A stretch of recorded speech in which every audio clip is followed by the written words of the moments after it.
Ici, l'année 2021, ici Marvel et Marvel Studios.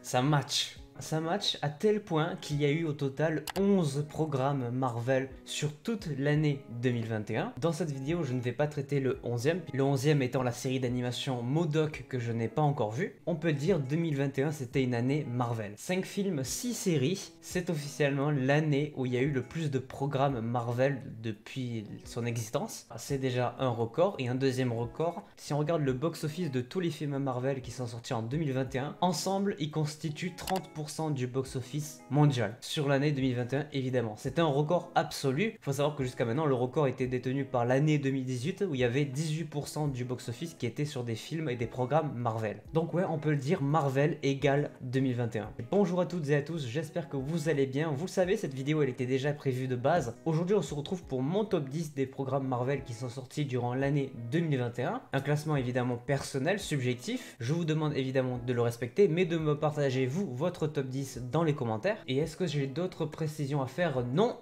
on peut y aller.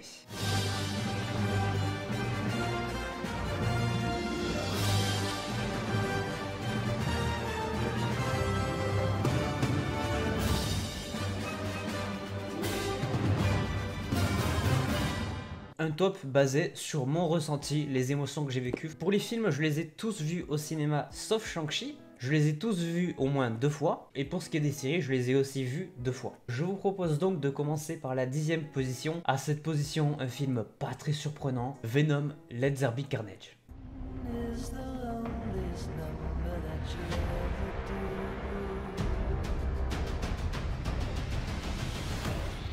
C'est un des rares films Marvel que j'ai vraiment pas du tout apprécié. Après, le truc positif, c'est que si vous avez aimé le Venom qui est sorti en 2018, vous allez aimer ce Venom là qui est sorti en 2021. Moi, j'ai pas tellement apprécié le traitement du personnage de Venom de chez Sony, donc le 1 comme le 2 ne m'a pas tellement plu. Je l'ai vu.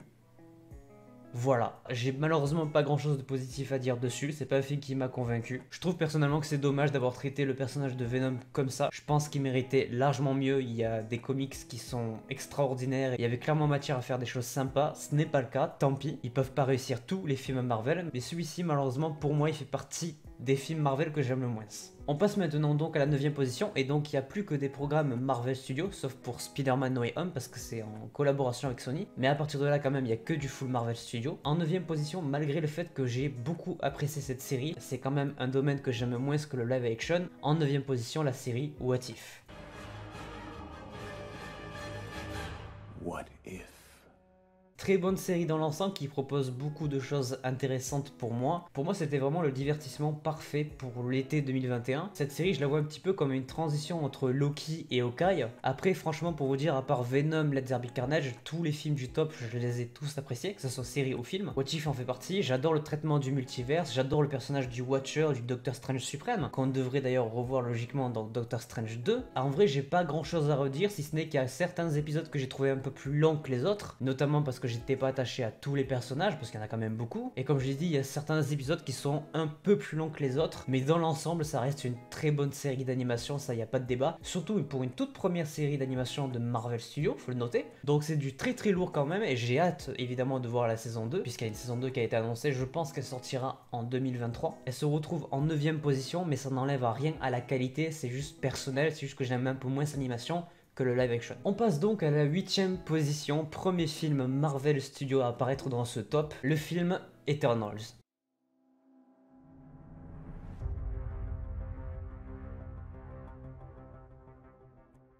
Attention, certes, il est 8ème, mais il n'est pas 8ème comme les gens pensent qu'il est 8ème. C'est le film Marvel Studios qui a reçu le plus d'avis négatifs depuis Thor, le monde des ténèbres. Chacun ses goûts, j'ai envie de vous dire. Moi, j'ai apprécié le film, plus particulièrement parce qu'il a été réalisé par Chloé Zhao. À la base, je suis quand même pas un grand fan du cinéma contemplatif, mais avec cette réalisatrice-là, qui a d'ailleurs été nommée et gagné un Oscar pour le film Nomadland, avec cette réalisatrice, j'ai apprécié le cinéma contemplatif. Le film Eternals en fait évidemment partie, parce qu'il y en a beaucoup dedans. Il y a beaucoup de plans d'ensemble dans ce film qui sont magnifiques, et c'est d'ailleurs un des gros points positifs pour moi du film. La photographie, les décors, les plans d'ensemble sont vraiment magnifiques. Il fait clairement partie des films les plus beaux esthétiquement, photographiquement parlant des films Marvel. Et au-delà de ça, ce que j'ai beaucoup apprécié avec ce film, c'est que j'ai découvert les Éternels. Ce sont des personnages que je n'ai pas lus dans les comics, ou du moins que j'ai essayé de lire, mais c'est très compliqué parce que c'est très vieux. J'ai eu beaucoup de mal à accrocher à ces comics là en particulier, donc je les connaissais pas. Je les ai découverts au cinéma et franchement belle découverte parce qu'il y a beaucoup de personnages intéressants. Mention spéciale à Cersei qui est vraiment mon personnage préféré. Il y a quand même 10 personnages importants à traiter et je trouve que le film s'en occupe plutôt bien. Moi perso j'ai du mal à comprendre comment il a pu être déchiré par l'audience. C'est pourtant un très beau film avec de très belles images, de très beaux costumes. J'ai du mal à saisir le pourquoi du comment il a été détesté. Après j'ai envie de vous dire, tant que moi je l'ai aimé, tant mieux. On passe maintenant à la 7ème position avec le premier film de la phase 4 du Marvel Cinematic Universe, Black Widow.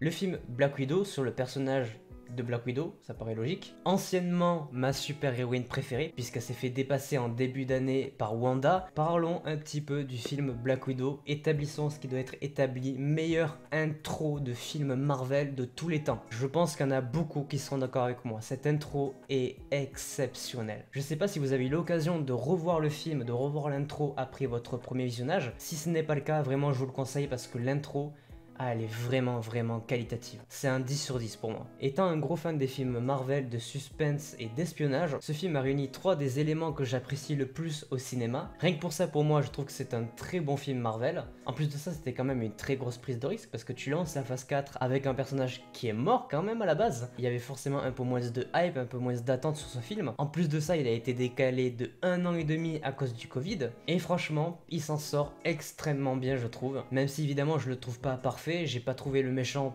très impactant, mais à côté de ça, la musique, le casting, qu'est-ce que tu veux faire? Florence Pugh, Scarlett Johansson et David Harbour, tu veux faire quoi en fait? Ce trio d'acteurs a crevé l'écran, surtout pour moi Florence Pugh que je connaissais déjà pour Dr. March. D'ailleurs en parlant de casting, c'est un des gros points positifs de Marvel pour moi cette année. Dans chaque programme, il y a des acteurs et des actrices qui sont vraiment exceptionnels. Je dis pas qu'il n'y en avait pas avant, loin de là, c'est juste que cette année je trouve que ça s'est fait ressentir encore plus. Sûrement parce qu'il y a eu plus de programmes, ça paraît logique. Mais voilà, gros point positif du film aussi pour moi. Franchement, il y a grave moyen qu'il soit dans mon top 10 de tous les films MCU sortis depuis 2008. Alors oui, dans ce top il est 7ème, mais il n'en reste plus que 2 dans le classement, donc ça va très vite. Je pense qu'en refaisant un classement, il y a un moyen qu'il finisse dans le top 10. Ok, on continue tranquillement, 6ème position, première série Marvel Studios, WandaVision.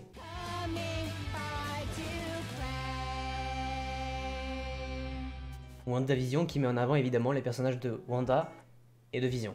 Wanda, ma super-héroïne préférée de l'univers Marvel, et peut-être même en ce moment ma super-héroïne tout confondu, même au-dessus de Harley Quinn, parce que vraiment là on rentre dans un step où à la fois le personnage de Wanda est exceptionnellement bien traité, et Elizabeth Olsen qui joue tellement bien. Donc WandaVision, parlons-en. Première série Marvel Studios, grosse prise de risque avec des épisodes en noir et blanc, en 4 tiers. J'ai adoré le fait qu'au fur et à mesure de la série, on connaisse l'évolution du cinéma, le cinéma que nous on a connu, l'écran noir et blanc 4 tiers, le 16 dixième, le 16 neuvième, les références à toutes les sitcoms des années 50 à 2010. Forcément déjà si t'es fan de tout ça, tu ne peux logiquement qu'apprécier la série. Tu comprends toutes les références qui sont faites dans cette série. C'est certes pour moi la moins bonne série live action de 2021. Après franchement il n'y en a eu que 4, donc ça veut rien dire. Je pense que ce classement prendra de la valeur quand on aura 10 ou 20 séries Marvel Studios. Gros point positif pour moi de la série, les costumes magistrales, des références aux comics, le nouveau costume de Wanda, exceptionnel. Le personnage de Vision qu'on a découvert comme étant plus humain, et ça j'ai adoré vraiment. C'est fou d'arriver à rendre humain un robot, c'est quand même un robot à la base. Rien que pour ça déjà, chapeau. Agatha Harkness évidemment, c'est un très bon méchant, je l'ai beaucoup apprécié. Comme je l'ai dit, pour moi c'est un des gros défauts de films de super-héros de façon générale, c'est les vilains. Et franchement quand il y en a un qui réussit, ça fait plaisir, et là pour moi Agatha, elle est réussie. En plus de ça, ça se ressent quand même parce qu'ils auraient pas lancé une série sur ce personnage si ça avait pas marché. Donc vraiment gros point positif positif. En plus de ça, interprété par Catherine Hahn qui est très très forte. J'ai seulement eu quelques réserves sur le dernier épisode et globalement c'est vrai qu'à chaque fois les derniers épisodes de série je les trouve un tout petit peu moins bons que la série en elle-même. Rien de très grave évidemment parce que à chaque fois l'épisode 5 ou l'avant-dernier pour Wanda, eux sont exceptionnels donc ça penche bien sur la balance. Mais cela dit, beaucoup de choses intéressantes dans cette série. On commence un petit peu à traiter du multivers. On commence aussi à faire la connaissance de la vraie Scarlet Witch qui ne va pas rigoler du tout. Personnage très puissant, très apprécié par la communauté. Un personnage qu'on compare souvent au Phoenix des X-Men. Pour moi cette série elle établit bien les bases du gros bordel du multivers.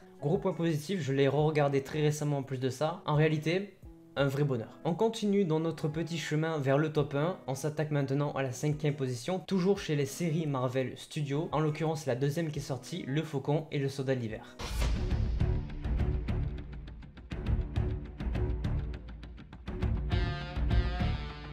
Encore une fois, établissons ce qui doit être établi. En termes de série, meilleur traitement des personnages. Que ce soit les dialogues ou l'avancée scénaristique de cette série, tout est parfait. Je surkiffe la rédemption de Bucky Barnes. Tout ce qu'il ressent, tu le ressens aussi. Son passé de soldat de l'hiver qui le hante et qui l'empêche de pouvoir avancer dans la vie, c'est très très touchant. Et de l'autre côté, toute la partie de Sam Wilson qui se dit ne pas mériter le bouclier. Finalement, il va accomplir ce qui doit être accompli, c'est-à-dire devenir le Captain America. C'est forcément une étape très compliquée et on nous l'a bien présenté dans la série. Toute la partie politique autour de cette décision de changer de Captain America. Le gros point positif que je retire de ce programme, c'est que c'est une série humaine. On est sur un sujet terre à terre. Il n'y a pas de magie, de super pouvoir. C'est d'ailleurs ce que j'avais vachement apprécié dans la trilogie de Captain America. On retrouve cette veine-là dans la série Le Faucon et le Soldat d'hiver. Beaucoup de masterclass pour moi dans cette série et surtout le personnage de Zemo. Il n'y a absolument rien à dire sur ce personnage. Il est parfait de sa première à sa dernière apparition. Gros coup de cœur sur cette série parce que j'avais des a priori à la base et finalement elle est peut-être mieux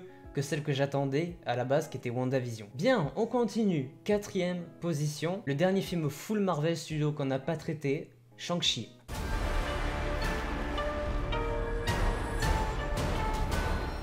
Premier point, excellente origin story du personnage de Shang-Chi. Un petit peu comme Eternals, c'est pas un personnage que j'ai beaucoup lu dans les comics. Un peu plus que les Éternels certes, mais pas suffisamment pour vraiment connaître le personnage. Donc j'ai été agréablement surpris parce que j'ai vraiment apprécié le personnage dans le film. Je savais pas à quoi m'attendre et j'ai vraiment été bluffé. Un point sur les effets spéciaux que je trouve, mais... je sais pas comment ils ont fait, mais ils ont sorti un truc. Les scènes de combat en particulier avec les anneaux sont magistrales. J'ai adoré, ça annonce beaucoup de choses pour la suite. On sait que de toute façon il y aura un Shang-Chi 2. C'est vraiment un personnage sous-coté de l'univers Marvel pour moi. Il y a beaucoup de potentiel, que ce soit chez le personnage ou le film en lui-même. Il peut être même considéré comme plus puissant que la plupart des personnages, parce que t'as quand même les 10 anneaux qui rentrent en compte, qui ont plusieurs milliers d'années d'existence. On peut pas se douter du pouvoir qu'elles octroient à son possesseur. Un conseil, restez attentif parce que Shang-Chi, c'est du très très lourd. Bon, on rentre dans le podium, la 3e place, la place de bronze, attribuée à la toute dernière série Marvel Studios qui est sortie, Hawkeye.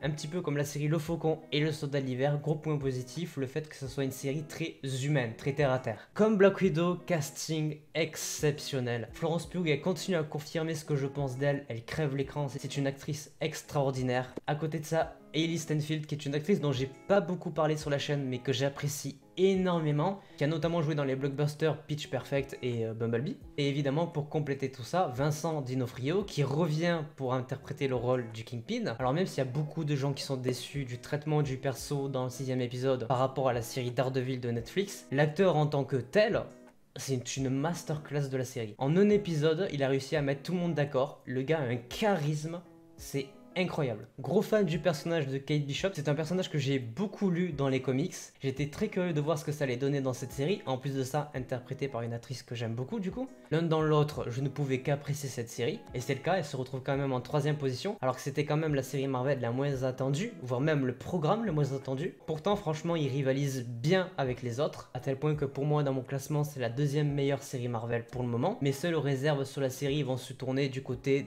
des méchants, les bros, et du personnage de Echo. J'ai malheureusement pas été super convaincu par le traitement du personnage de Echo, à la fois malheureusement par l'actrice, j'ai pas été touché par son jeu, et à la fois aussi pour son traitement dans la série que je trouve pas super utile finalement. J'ai du mal à être hype pour sa série, je sais pas pourquoi ils l'ont annoncé si tôt. Après avoir, je peux être surpris et j'attends que ça d'ailleurs. Mis à part ça, belle série, j'ai pas parlé de Jeremy Renner, mais il interprète toujours aussi bien son rôle. Il y a des airs de James Bond dans la série, dans le jeu d'acteur, qui sont un point que j'ai beaucoup apprécié, parce que j'adore James Bond. Donc voilà, la série Hawkeye en 3ème position, et pour moi elle mérite largement. On a bientôt fini, je crois que cette vidéo va être très longue. 2ème position, j'ai hésité pendant très longtemps entre le premier et le 2ème. Ça a été très compliqué, et finalement, je me suis décidé, je suis resté sur mon ressenti de base. En 2ème position, Spider-Man No Way Home.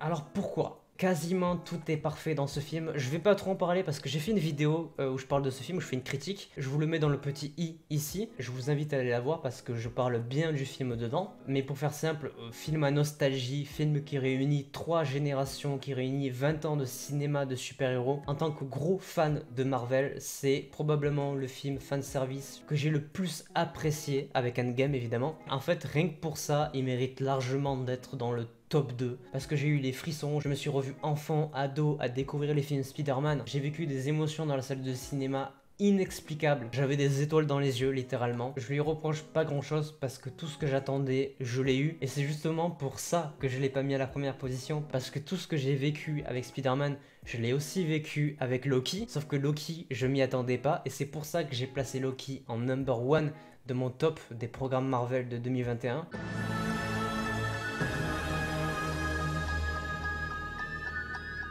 Parce que la série Loki, je savais pas à quoi m'attendre. C'était tellement flou dans ma tête, je savais pas où ils allaient partir, comment ils allaient traiter tous les personnages. Il y avait toute une histoire de variants, de temporalité. On sait à quel point c'est compliqué de mettre ça en œuvre au cinéma. Et la série Loki m'a bluffé de A à Z. Le personnage de Loki avec Lady Loki forme un des duos que j'apprécie maintenant le plus dans l'univers Marvel. En 3 épisodes, ils ont largement surpassé beaucoup d'autres duos. Ça serait d'ailleurs intéressant que je fasse une vidéo sur ça pour savoir quel est mon duo Marvel préféré. La série m'a tenu en haleine d'épisode en épisode, le suspense, le stress est monté crescendo. Un mot pour caractériser l'épisode 5, un rêve. Actuellement c'est le meilleur épisode, toute série confondue pour moi, parce que tout, la musique, les costumes, les variants, le thème, le temps. Il faut savoir ce que j'apprécie le plus au cinéma, donc en numéro 1 des listes, c'est tout ce qui traite du temps. Et comme Loki l'a extrêmement bien fait, j'ai été très touché, j'ai adoré, et pour moi Loki c'est top 1.